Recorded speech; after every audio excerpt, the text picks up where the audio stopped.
Olá, bem-vindos ao nosso primeiro programa do Ilancast. Um programa para lá de especial, até porque trago aqui como convidados duas pessoas maravilhosas, que queiram ou não queiram, são responsáveis pelo nascimento do Ilan.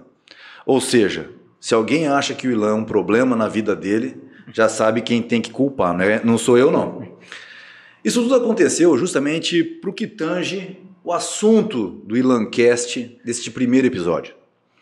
O Ilancast não tem por finalidade de ficar discutindo política, ou até tem, mas não de política partidária, economia sem profundidade. Tem que ser um bate-papo gostoso, onde qualquer pessoa que sentasse aqui com a gente, viu, Cezão, estaria entendendo tudo. É óbvio que eu estou com duas assumidades aqui em todos os assuntos, até porque o nascimento do Ilan tem a ver com uma leitura, com informação, com a busca da informação. E uma das coisas importantes que todo mundo aprende, principalmente nos MBAs da vida, é que informação ganha o jogo.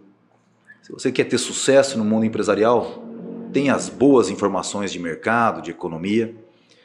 E o Ilan nasceu justamente buscando essas informações em institutos lá fora, em postagens na internet, na época Facebook, nem existia Instagram. Acho que não existia, não me recordo, mas o pessoal pode me corrigir. Queria primeiramente apresentar a vocês os nossos convidados, Caio Ferraz, César Tonheiro. Diferentemente de outros podcasts, não vamos ficar aqui levando quem é quem, porque todo mundo já conhece essas duas figurinhas carimbadas da cidade. E eu gostaria, nessa primeira pergunta do bate-papo, dar licença aos mais novos, tá bom, Caíto? Naturalmente. Queria saber do César. César, você é uma pessoa que manda informação para todo mundo, todos os dias quase. Aonde se busca tanta informação e como se peneira a informação? Bom, Rodrigo, obrigado pelo convite. Obrigado por estar na presença na sua e do Caíto, que a gente tem muito carinho por você. Tá? É óbvio que buscar informação é importante. Eu leio bastante. Não sou de ler assim longa leitura como você está acostumado, mas artigos, muitos. E talvez a base do Ilan foi exatamente a escola austríaca.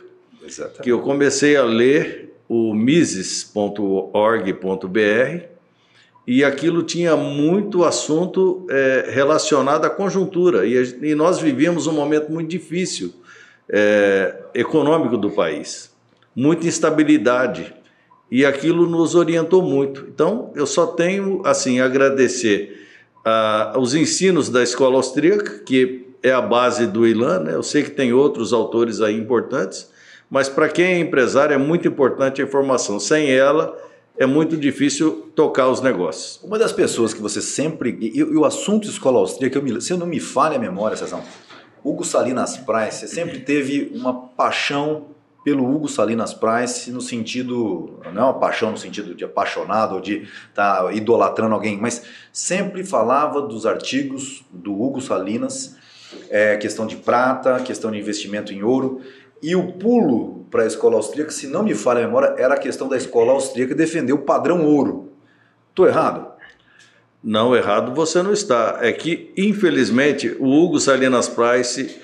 Já há muito tempo ele não escreve, porque ele já era muito idoso, né? Nessa ocasião. Ele sempre defendeu a moeda de prata, porque ele, embora seja nascido nos Estados Unidos, ele vive no México. Então ele é um magnata mexicano e ele era uma pessoa assim, tremendamente defensor não da moeda Fiat, mas sim de uma moeda de prata, né? Ou ouro, mas a gente sabe que o México é um grande produtor de prata. Sim, ou seja, é aquele negócio de moeda efetiva. Se eu pego na mão é moeda, se eu não pego é título de moeda. Isso, e teve certa ocasião que, nos últimos artigos que ele escreveu, ele disse que estavam muito decepcionados com a Bolsa de Londres, porque era uma meia dúzia de pessoas que manipulavam o preço do metal nobre. Então isso... É por isso que investir em ouro é muito manipulado, porque ele não tem rendimento, é aquilo e aquilo mesmo. Então o ouro, raras vezes ele bateu acima dos $2.000 a onça Troy. Caíto, você, grande amigo, não só leitor, consumidor, mas fornecedor. Já escreveu livros, inclusive de empreendedorismo. Estava montando a bibliotecazinha do Ilan, encontrei lá um livrinho, capinha verde, cujo autor estava lá, coautor do livro, né? Autor junto com mais um autor. Com Dornelas. Com Dornelas, exatamente. Fala um pouquinho pra gente, Caíto.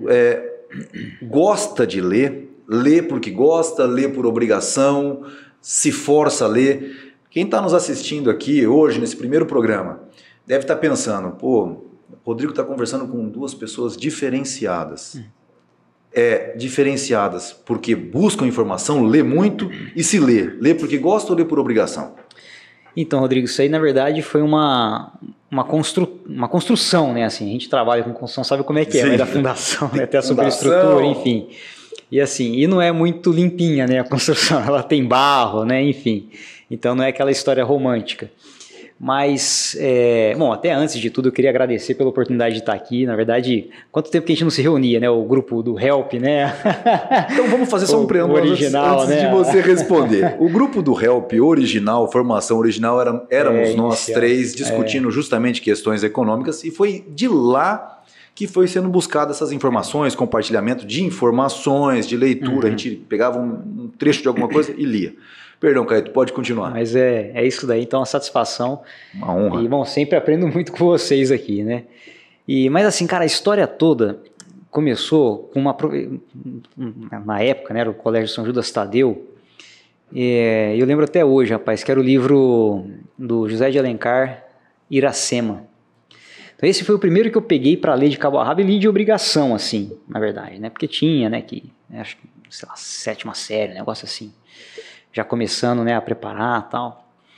E assim, foi chato, assim, a leitura foi bem, né, ruim, bem chata, tanto que eu não queria mais saber de José de Alencar, porque o cara que repetia, né, não que ele repetia, era prolixo, né, assim, era uma leitura que demorava a passar as páginas, eu não fui muito bem, não.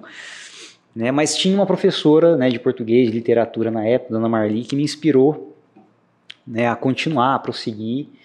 E aí eu fui, né, desdobrando, fui começando né, vamos dizer assim, pela orientação, né, pela disciplina, comecei a tomar gosto. E assim, teve alguém que me ajudou muito também, que foi a figura do meu avô, que meu avô, ele sempre gostou muito de poesia, é engenheiro, né? Tive a honra de conhecê-lo. Então, um grande jeito, assim, eu sempre tive muita admiração pelo meu avô, sou São Paulino por conta dele, né? Ninguém é perfeito. Hoje eu não tô gostando muito dessa história de São Paulo, já tem um tempo aí, eu tô tentando levar meu moleque para esse lado, mas eu tô quase desistindo já.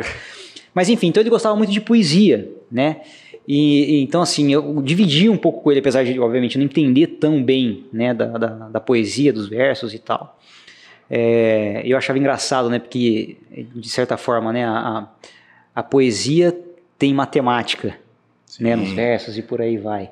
E a matemática, ela tem sua poesia também, né? Porque ela tá em tudo, tem uma mágica. Você que é engenheiro, né, Rodrigão? Você é um poeta engenheiro, na verdade. Então você sabe de Dizem que tudo se resume a uma série de Fourier, né? Então, os harmônicos. Então, assim, né? Tem tanta coisa. Então, né, a gente vê essa combinação de algo que a princípio é antagônico, né? Então começou dali, né? De algo que não gostava muito, não. Aí, assim, foi quando eu entrei para o ensino médio, né, que comecei a ler um pouco mais, né, os romances com um pouquinho mais de prazer, né, já pelo hábito, né, aí você tem um pouco mais de prazer, né, é um pouquinho diferente, né, a maturidade também era outra, né, a gente trocava com os colegas, né, resumos e tal, então mudou um pouquinho o perfil, mas assim, a paixão mesmo entrou na faculdade. Aí virou a chave para mim. Mas assuntos mais técnicos, assuntos mais de negócio, assuntos mais dos dois, assim, de técnicos também, porque assim, eu precisava disso, né? Assim, a minha condição de formação foi bem diferente, né? Assim, fui para São Paulo, eu era o único um dos poucos ali da turma, na verdade, que não era da capital, entendeu? Então era eu mais não dava meia dúzia ali. Então a gente tinha o nosso grupinho ali, então pra gente de alguma forma participar socialmente ali né, dos meios, né, enfim, a gente precisava ter alguma coisa a adicionar, então a gente estudava dobrado para, né, falou, ó, vamos ser referência aqui e tal, então a gente se esforçava muito nesse sentido. Mas assim, eu também gostava de ler muito coisa de fora, então, né, eu gostava ali de artes marciais, essas coisas, então comecei a ler Sun Tzu, o livro dos 5 Anéis, né, do Miyamoto Musashi, depois eu li o romance do Miyamoto Musashi, enfim, essas coisas todas, né, do Eiji Eiji Yoshikawa, alguma coisa assim.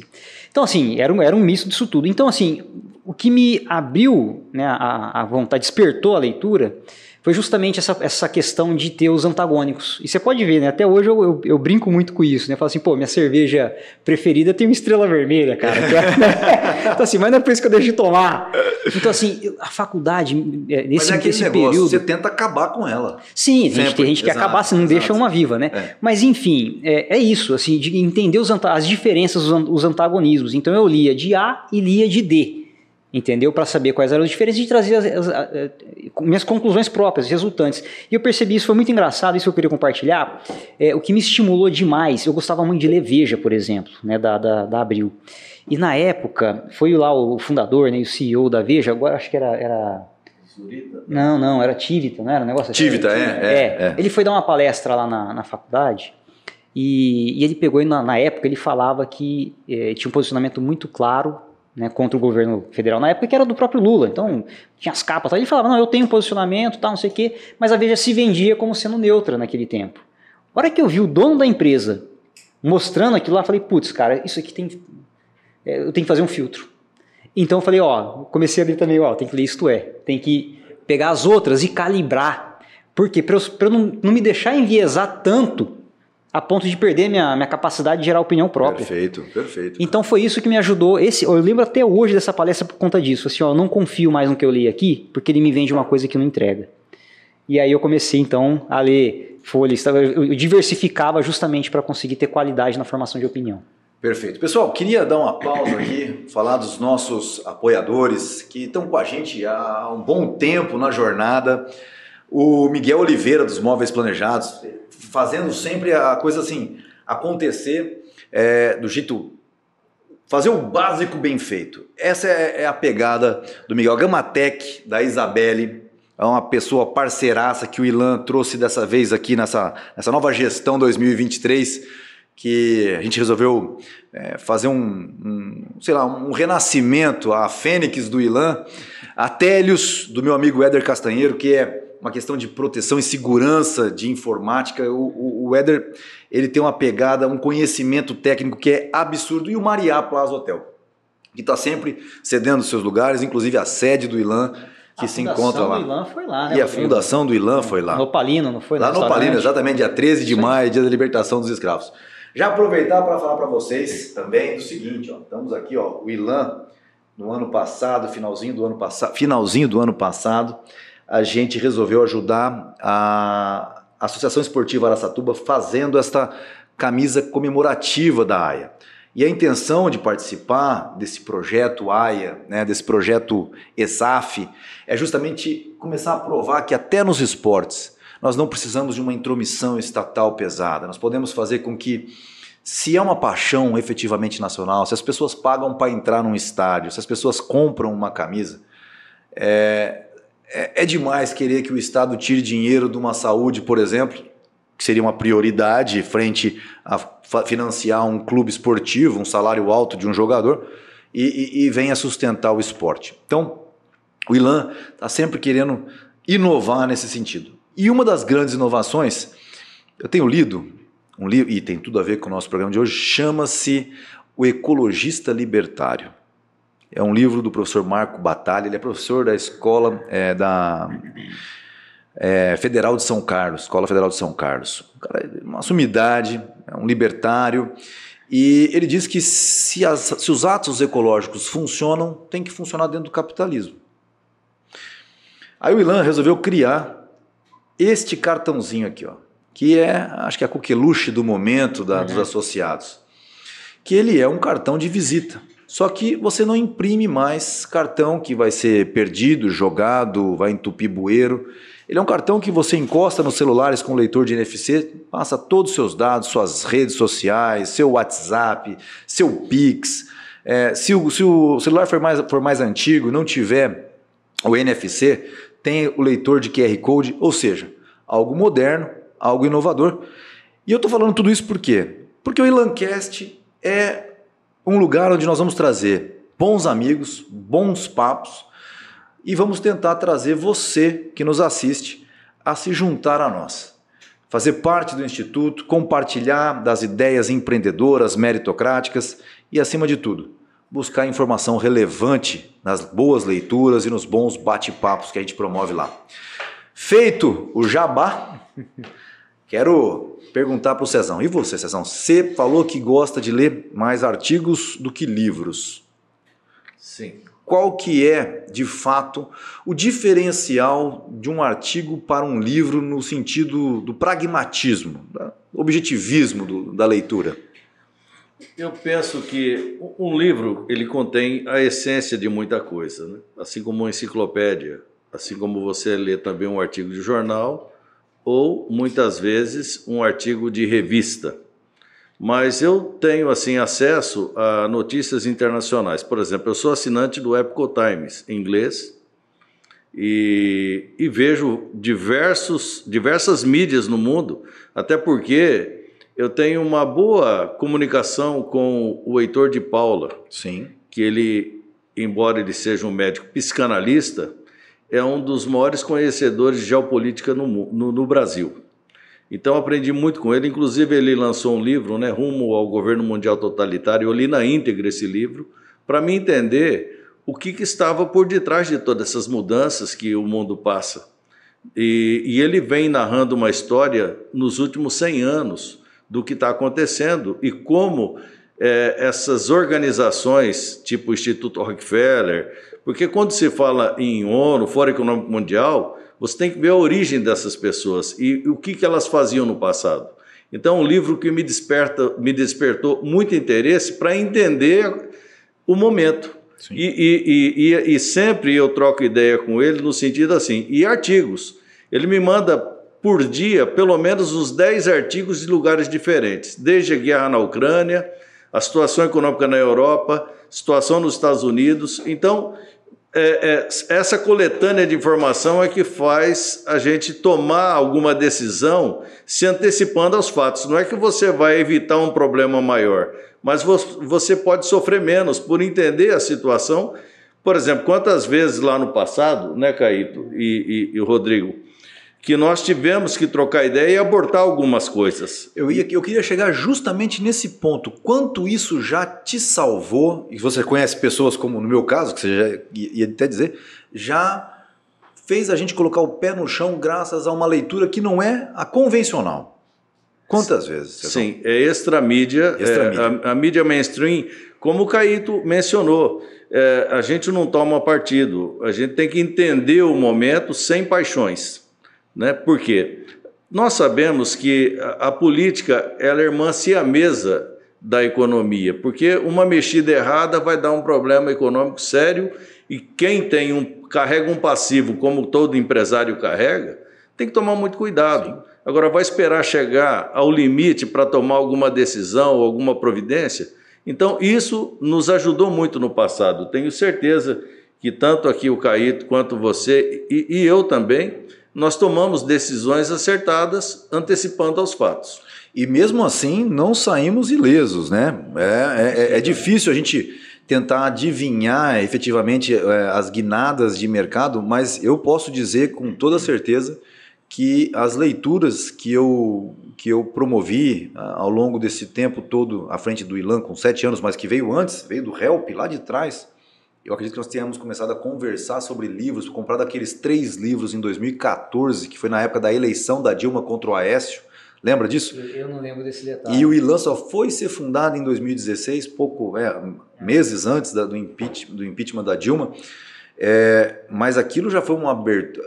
As nossas conversas, essa busca pela informação, que nem sempre é só através da leitura, mas através de um bate-papo com pessoas que leem e se informam muito, realmente me tirou de talvez muitos desastres, eu acredito.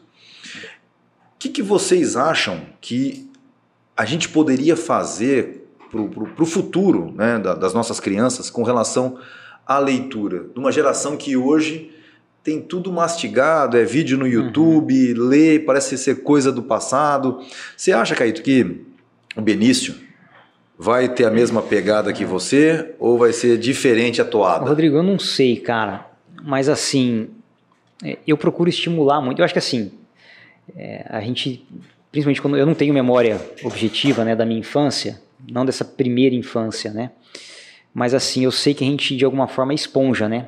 Dizem, né, tem estudos, né, que mostram, né, você conversa com muitas pessoas, que até os 7 anos, cara, assim, o filho do adulto é a criança, o pai do adulto é a criança, né? Então assim, o que ela desenvolve, aprende a ser até esses 7 anos, é o que na verdade vai se desdobrar no perfil daquele adulto, né, o adulto.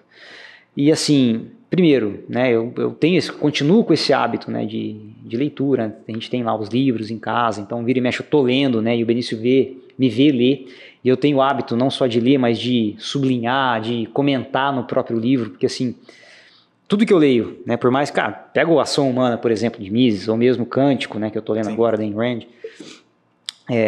tudo bem que Cântico é um pouquinho diferente, mas assim, quando eu vejo algumas marcações, eu normalmente, ou eu exclamo, né, falo, puxa, legal, isso aqui, né, eu tô de acordo, penso igual, né, que legal que pensamos juntos. E tem circunstâncias que eu boto uma interrogaçãozinha e tem outras que eu boto um será, né? Então tem umas que vão uma pegada um pouquinho mais contundente, e ali não, sabe por quê? Assim, porque eu tenho uma percepção e aí eu começo a escrever, eu faço uma mini resenha, né, uma coisa de realmente uma frase, um negocinho outro ali. Então o Benício vê isso. Então o que faz? A hora que ele me vê, às vezes ele chega lá e fala, pai, eu posso escrever também? Eu deixo ele dar uma rabiscadinha a lápis, né, obviamente, eu também faço isso nos livros, né? Então, de repente, tem muito livro meu lá que se eu for em bom emprestando, vai estar cheio de rabisco do Benício, porque ele está observando. Então, eu acho que ele está puxando para ele, deve ficar no... Ou seja, o exemplo fala muito mais do que qualquer... Eu imagino que sim. E outra, cara, a gente se habituou desde muito tempo, ele era moleque, nem ouvia direito talvez, mas eu sempre li para ele. Nathalie também, minha esposa, assim, mais eu, porque eu gosto mesmo. Então, assim, na hora de botar para dormir, a maior parte do tempo sou eu que vou. Eu pego um livrinho, cara, você não vai acreditar o livro que eu tô lendo para ele. Manda. Malbatã, O Homem que Calculava. Poxa, que bacana. Então, assim, nem é para a idade dele, sim, mas era um livro que, assim, né, me pegou demais, assim, na época que eu li, eu gostei muito. Eu também tinha essa mania de ler para a Luísa, livros que eram acima da idade dela, era uma mescla. Mas dizer que não aproveitam nada, aproveitam, né? Sim, acho que sempre, porque fala muito dos números, da matemática, dos cálculos, dos desafios, né, a solução dos problemas reais por meio da matemática, por meio dos números. Então, assim, acho que talvez ajude ele a... né, assim, de alguma forma associar. Mesmo que não entenda a operacionalidade, exatamente, a gente não sabe como funciona a televisão, como é que isso muda, mas a gente sabe que ela funciona, exatamente. Então, assim, tem essas histórias, então são coisas que eu procuro fazer, né, para estimular. Então ele sempre pede para ler um livro, ele reclama às vezes, pô, tem noite que eu tô cansado, então, cara, hoje eu não dou conta. Assim, pô, mas lê um livro, tal. Aí a gente pega um negocinho mais simples lá e lê. Então eu acho que imagino que isso vai despertar neles esse interesse, né? E o livro é isso, né? Tem o lance da informação, mas também tem o da imaginação. Exato. Eu acho que um alimenta o outro. Eu acho até que a criatividade que vem justamente dessas dúvidas que ficam e você tenta criar mundos diferentes é que acho que faz a total diferença no criar das pessoas, no criar suas próprias teses, suas próprias teorias. Cezão, você estava falando justamente da leitura de artigos, eu estava pensando aqui comigo, eu também sou muito cartesiano e por conta da vida acadêmica, para mim é muito mais fácil ler um artigo do que ler um livro. No entanto, quando eu li o Ação Humana, né, eu fui pego de surpresa, não sei se vocês se lembram, a gente comprou os 3 livros, um era Lei Fininho, 64 páginas, não sei com quem ficou essa incumbência. O Fininho eu li. Aí ficou O Caminho da Servidão para você e o Ação Humana para mim. Eu peguei e falei, poxa vida, esses caras me sacanearam, viu? A gente foi pela lógica, né? O maior livro pro maior de nós, né? Olha, a verdade para quem nos assiste não foi isso não. Eu cheguei na ata, forma por último. Lembra disso? Os livros chegaram para você foi distribuir, eu cheguei por último. Ou seja, o último é o último a escolher. Sobrou a Bíblia, né, um livro deste tamanho.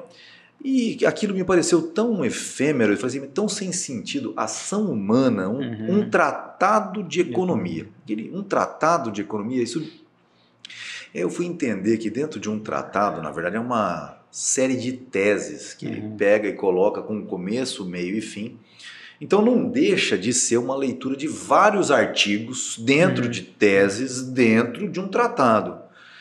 E eu me senti muito acomodado dentro da escrita do Ludwig, né, do Mises.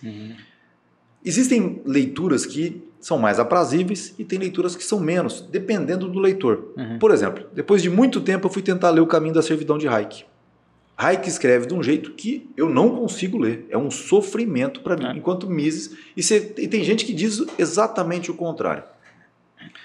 E a pergunta que fica, Cezão, nas leituras de artigos, como você pega para ler, e não é raro você pegar artigos em inglês, em outras línguas, você traduz, faz resenhas, escreve em cima, imprime nos artigos as suas considerações, seus pensamentos.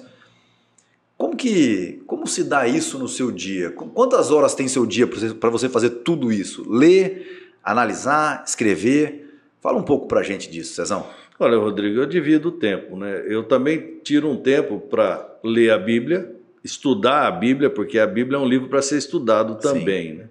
Os valores judaicos cristãos é o que norteou a sociedade ocidental. E nós temos que ter esse conhecimento.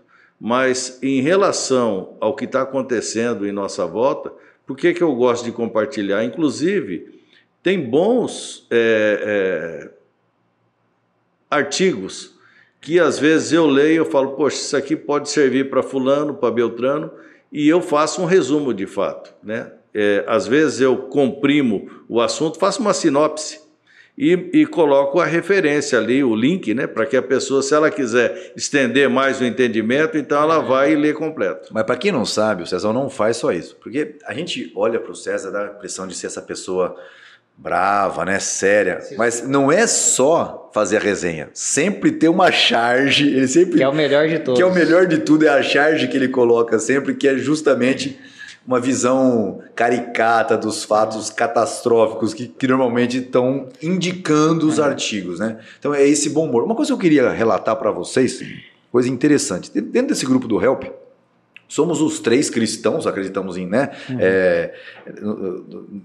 Na vinda de Jesus, mas cada um com uma denominação diferente, não é isso, César? Só que nunca combinamos de serem os 3 leitores da Bíblia. Mas somos os 3 leitores da Bíblia. Eu estava pensando nisso agora, assim, que depois cada um fala, não gosto de ler, mas todos nós gostamos, porque todos nós, além de ler tudo que nós lemos, ainda estudamos a Bíblia.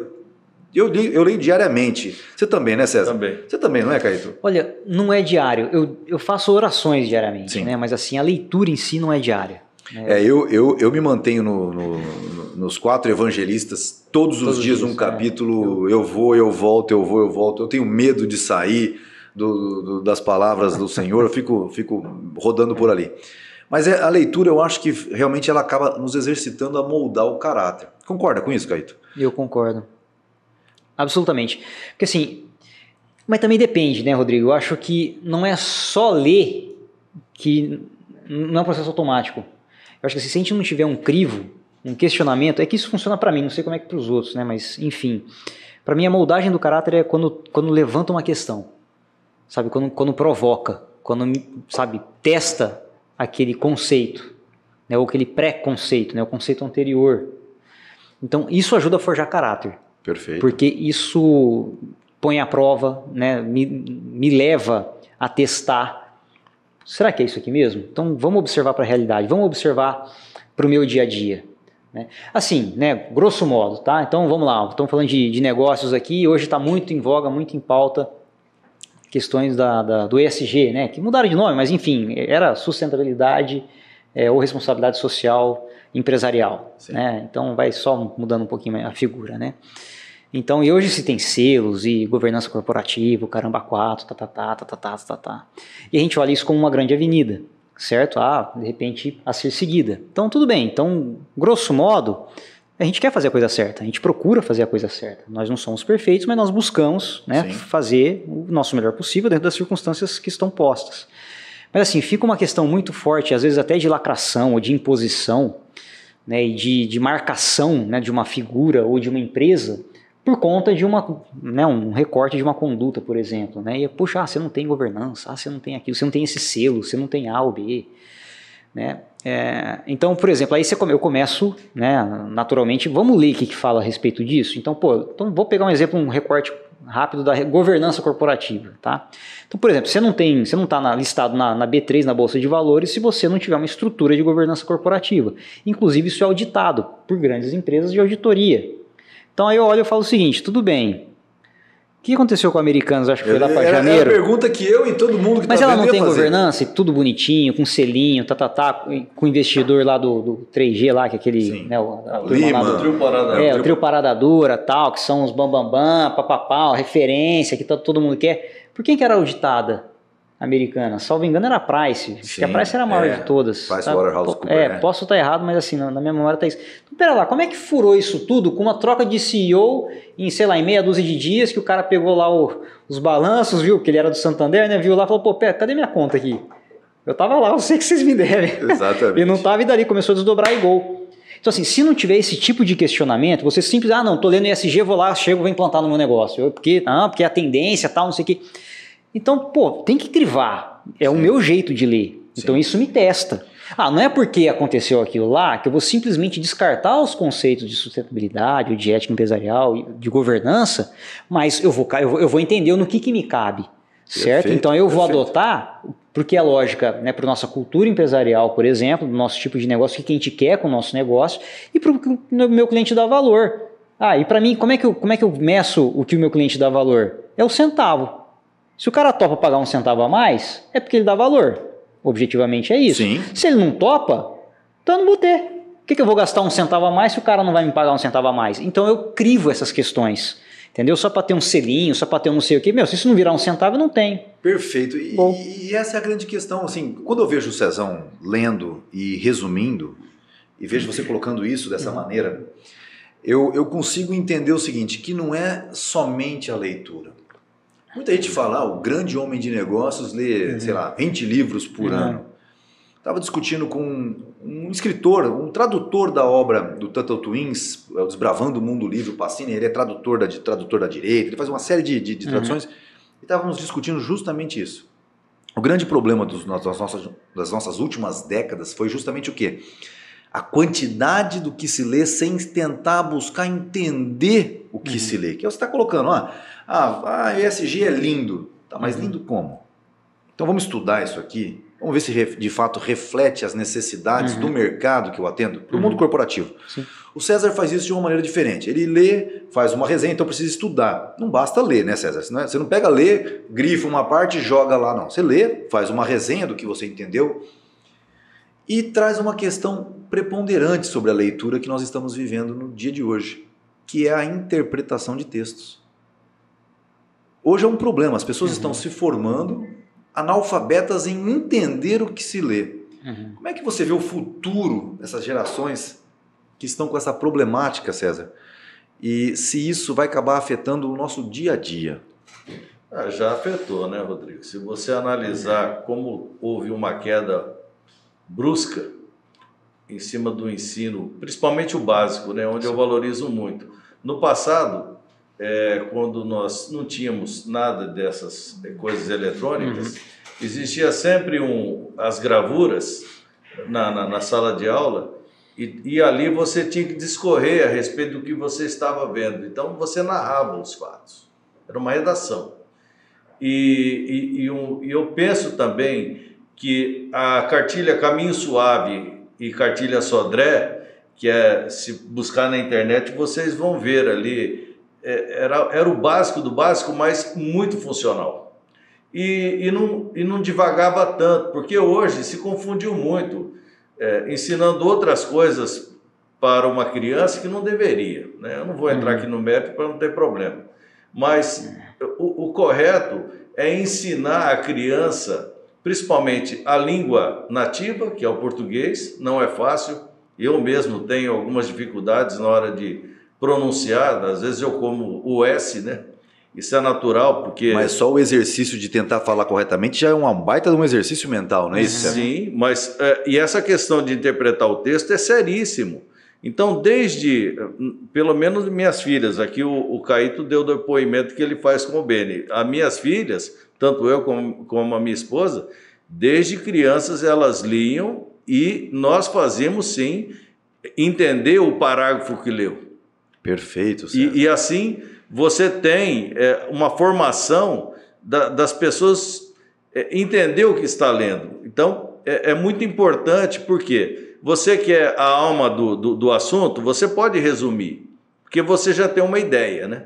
Então, partindo desse princípio. Não precisa de muita leitura, mas o que lê, refletir e depois tentar dissertar sobre o que leu. Exatamente. Eu quis chegar nesse ponto da leitura, até porque você falou da Isto É, da Veja.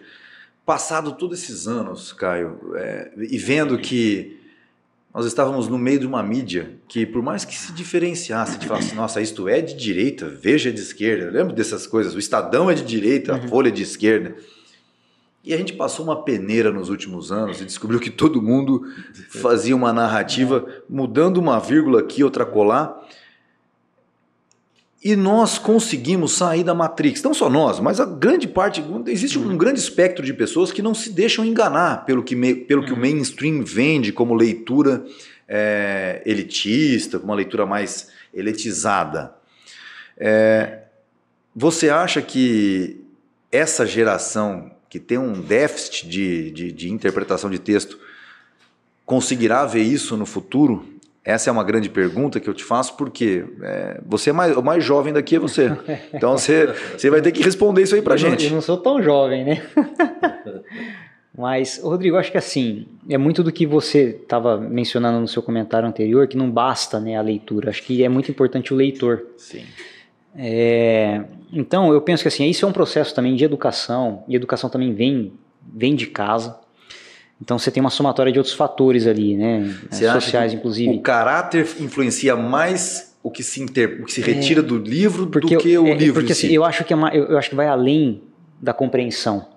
O César falou, a compreensão eu acho que é o primeiro passo. A gente tem que ler, tem que conseguir compreender o que está escrito, né, o que é dito.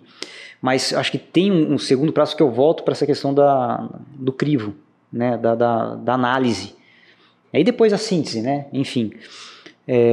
Mas é preciso a gente abrir, contestar, aprender a saber contestar, né? E quando essa contestação ela tem valor ou não. Também aquela contestação efêmera só para contestar, então isso tem que ter valor. Você sabe que, engraçado, vocês conversando aqui me fez lembrar de um livro que eu li, do Paulo Ronay, acho que ele era húngaro, se eu não me engano, e foi engraçado, porque esse foi um livro que eu li na infância, né? Ganhei na infância, eu fui ler na faculdade, se eu não me engano, era Os Meninos da Rua Paulo, se eu não me engano, e foi escrito por esse Paulo Ronay, que ele se naturalizou depois brasileiro, ele veio fugir da Segunda Guerra para cá. E ele era um escritor, ele estudava muito Balzac, ele escreveu aqui Balzac e a Comédia Humana, que é um dos títulos. Os 3 volumes estão lá à disposição de vocês, Milan, viu? Aí, ó, tá vendo? A Comédia Humana. Então, a hora que eu li esse extrato da vida de Balzac, né, quando ele escrevia a Comédia Humana, então ele dizia justamente, naquele tempo, o jornalismo, né, daquela época já era tendencioso e Balzac já reclamava.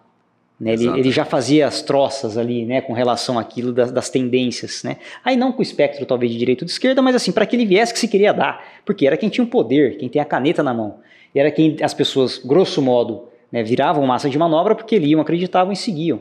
Então, qual que é a grande, né, eu acho que o grande pulo do gato aí é a capacidade de discernimento. Então, é consciência e discernimento. Então, compreensão, consciência e discernimento. Acho que é o trio importante aí para a coisa, né? Perfeito. E se eu puder só colocar uma síntese aqui, porque nós estamos indo para os minutos finais, até porque nós combinamos, em respeito aos nossos espectadores que vão estar na internet, diferentemente de outros podcasts, nosso podcast vai ter um limite de 40 minutos. Um tempinho razoável para a pessoa parar ali no dia, ouvir um bate-papo entre amigos, sempre. Também não posso te prender muito, senão você vai apanhar da Nathalie. Também. O César da Laine, né, que gentilmente emprestou seus maridos para estarem aqui hoje. Agradeço demais. Queria agradecer a todos que estão no Instituto, nesse retorno. Estamos com mais de 50 associados nessa retomada, pessoas acreditando nessa necessidade da gente unir bons pensadores, pessoas de caráter, que leem. Mas para encerrar... num bate-papo, assim, num bate-bola rapidinho, quantos livros você acha que uma pessoa deveria ler por ano efetivamente para se tornar uma pessoa diferente para melhor, Caio? Ô, Rodrigo, um livro bem lido, eu acho que é um excelente começo. Aí depois, acho que assim, a pessoa vai navegar, vai pegar a onda e vai embora. Se começar com um livro bem lido por ano, Cezão, e para você uma pergunta diferente. A Bíblia, na vida das pessoas, ela pode trazer resultados pragmáticos para o nosso dia a dia, para os nossos negócios, se bem interpretada e, obviamente, com o Espírito Santo agindo em nosso coração? A Bíblia, ela se auto-interpreta. Se a pessoa lê com dedicação, é óbvio que o Espírito Santo tem que estar presente, mas a Bíblia é um livro que conta uma história antes de acontecer, porque Deus é onisciente. Sim. Então, ele antecipa os fatos. Há muitas coisas acontecendo que está lá na Bíblia, né? São profecias. Então, tudo que acontece tem um propósito, né? E Deus, ele não tem plano, ele tem propósito. O propósito de Deus, o que é? É pacificar o planeta Terra, através do reino dele. Perfeito, Cezão. Pessoal, nós vamos encerrando aqui esse primeiro programa para lá de especial. Contou com essas duas pessoas que retratam grande parte da minha vida. As perguntas aqui que nós falamos com relação à leitura, ao caráter que se gera nas leituras, não é só nas leituras que a gente adquire conhecimento e até molda os nossos caráteres, mas, acima de tudo, andar em boa companhia. Eu não sou nada especial, sou uma pessoa que me julgo extremamente medíocre, mas eu tenho uma coisa que me diferencia. Normalmente, as pessoas que chegam perto de mim, Deus escolheu os melhores. Então, isso de fato é uma coisa da qual eu sou muito grato. É por isso que todos os dias eu penso na gratidão antes de começar meu dia, por conta dos anjos da guarda que ele coloca aqui. Aí o Contra-Regra trouxe aqui. Ah, tá. Rapaz, pessoal, ó, uma coisa também que eu preciso agradecer aqui é o pessoal da produção, não é isso, Caio? Sem pessoal dúvida. Da casinha, hein, Cezão? Esses caras ganharam o nosso coração do Ilan, não foi? Sem dúvida. Pessoal da casinha, produções, Coisa realmente fina. nota 1000. Ó, vocês têm que nos seguir nas redes sociais. Então lá vai estar aqui. Tenho certeza que esses caras vão botar, vem pra cá, Ilan Instituto. Ilan Instituto, arroba Ilan Instituto, você que tá, exatamente, olha lá, tá vendo? O cara já me corrige, não deixa eu errar. Eu falo que eu tenho um anjo da guarda. Ilan Instituto no Instagram, no Twitter tá ainda Instituto Ilan, não é isso? Facebook. Mas tem um link na bio também que vai ter todos os links. Pessoal, seguinte, para não errar, entra no Instagram, vai lá, Ilan Instituto, aí tem aquele Linktree, que é assim, que não sei se é assim que fala, mas a gente que é da outra geração vai ser. E aí vocês entram lá, acessem as nossas redes sociais. O Ilan tem muito a oferecer de informação relevante. Nós estamos num formato que nós precisamos de fato arrebanhar pessoas de bem, e é isso que nós queremos de vocês. Nosso site é www.institutoilan.org.br e o link na bio que nós falamos para os sócios. Associem-se ao Ilan, participe com a gente. Muito obrigado a vocês. Muito obrigado pela paciência de vocês que nos assistiram. Vamos liberar esses dois aqui, senão eles vão apanhar em casa. Até mais! Falou, prazer. Legal, Rodrigão, Cezão.